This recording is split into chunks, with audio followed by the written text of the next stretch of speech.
کہ ہمارے ہاں نا آہستہ آہستہ غلطی تسلیم نہ کرنے کا رواج بڑا عروج پکڑ رہا ہے۔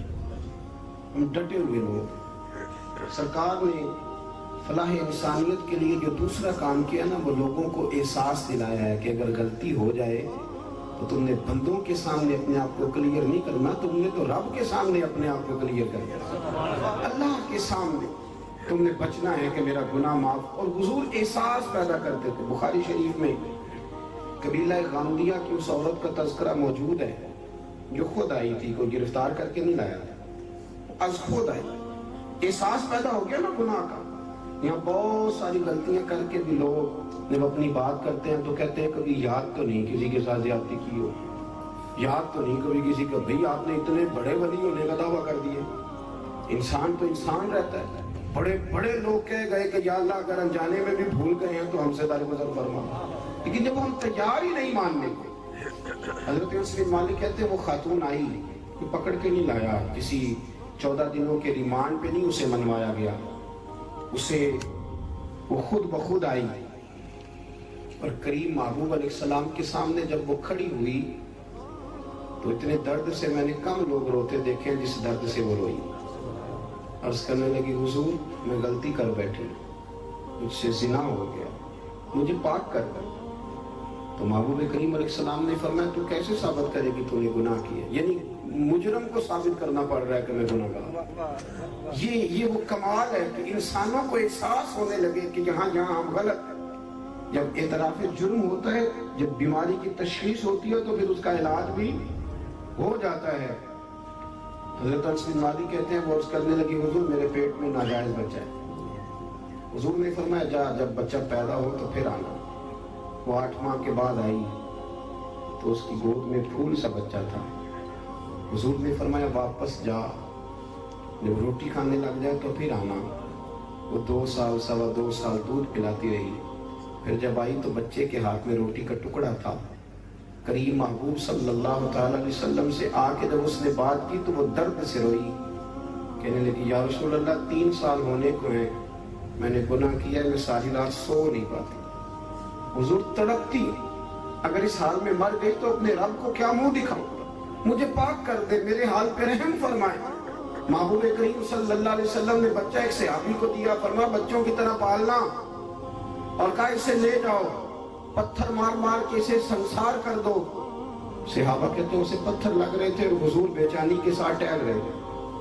آ کے خبر دی حضور وہ تو وصال کر گئی، انتقال ہو گیا۔ فرمایا یہاں تک تو بات اس کی تھی۔ حضرت انس بن مالک کہتے ہیں اب محبوب کریم نے صحابیات سے فرمایا اسے غسل دو، کفن پہناؤ، جنازہ تیار ہو جائے تو مجھے خبر کرنا۔ حضرت انس بن مالک کہتے ہیں غسل ہوا، کفن ہوا، جنازہ تیار ہوا تو حیران ہم تب ہوئے جب میرے محبوب نے فرمایا صفحے بناؤ، میں خود جنازہ پڑھاؤں، میں خود جنازہ پڑھاؤں۔ اور سرکار نے جنازہ پڑھایا تو ایک شخص کی زبان سے نکلا حضور اس ملعون کا معاذ اللہ جنازہ جس نے ناجائز بچہ جنا، اس کے لیے آپ دعا کر رہے ہیں، جنازہ پڑھا۔ حضور فرمانے لگے خاموش ہو جاؤ، تم نے گناہ دیکھا ہے اس کا احساس نہیں دیکھا، تم نے غلطی دیکھی ہے لیکن اس کی توبہ کا انداز نہیں دیکھا۔ اور صاحب کنز العمال نے یہ لفظ نقل کیے ہیں کہ کریم محبوب فرمانے لگے اس نے تو ایسی شاندار توبہ کی ہے کہ اگر میں اپنی ساری امت میں بانٹ دوں تو اللہ سب کی مغفرت فرما دے گا۔ احساس جب پیدا ہو جاتا ہے نا اپنے دل کے اندر کہ یہاں میں غلط ہوں، ان العبد اذا اعترف ثم تاب تاب اللہ علیہ او کما قال نبی صلی اللہ علیہ وسلم، رواہ مشکات۔ حضور نے فرمایا جب کوئی بندہ کہتا ہے نا اللہ میں بھول گیا اور پھر وہ توبہ کرتا ہے تو رب اس کی توبہ کو فوراً ہی قبول فرما لیتا ہے۔ پہلی بات یہ کہ عقائد کو مضبوط رکھیں، مضبوط عقائد۔ اور یہ جو آج کل ایک اور ماحول چل رہا ہے کو تھوڑا ادھر کو تھوڑا ادھر، عقائد وہی درست ہیں جن کی تشریح شیخ عبداللہ کے محدث دہلوی نے فرمائی، عقائد وہی درست ہیں جن کی بابت حضرت مجدد الفسانی لکھ گئے، اور ان سب کو اگر کھلا کر کے بیان کیا تو امام احمد رضا فاضل بریلوی نے بیان کیا۔ انہی بزرگوں کی باتوں کو کھول کر ہمارے سامنے رکھا، مضبوط عقائد کی زندگی گزارے۔ اور دوسری بات اگر کبھی کوئی غلطی ہو جائے پھر اس کا احساس پیدا کرے، پھر اس سے توبہ کرے۔ تیسری بات جو فلاح انسانیت کے لیے بڑی ضروری ہے وہ یہ ہے کہ تھوڑا احساس پیدا کریں دوسروں کا.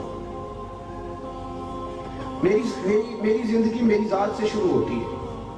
میری ذات، میرے سے ہنس کے بولو، میری بات مانو، میرے پیچھے چلو، میرے آرام میں خلل نہ آئے، میری طبیعت کے مطابق. بھئی آپ کی طبیعت کے مطابق چلیں تو پھر تو آپ بہت بڑے خود غرض ہوئے کہ آپ نے صرف اپنے لیے سوچا. محبوب کریم کا کمال یہ تھا کہ حضور نہ دوسروں کا بڑا احساس فرماتے. آپ بخاری مسلم کی وہ حدیث پڑھیں تو حیران ہو جائیں کہ سرکار فرماتے ہیں میں جب نماز کی نیت باندھتا ہوں تو میرا دل کرتا ہے میں لمبی نماز پڑھاؤں. جب میرا کسی کام کرنے کو دل کرے تو پھر میں ساری دنیا کو چلنی پڑے تو میں کر جاتا ہوں.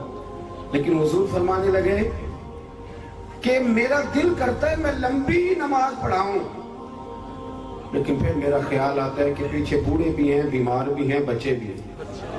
یا رسول اللہ نماز اللہ کی اور خیال بندوں کا.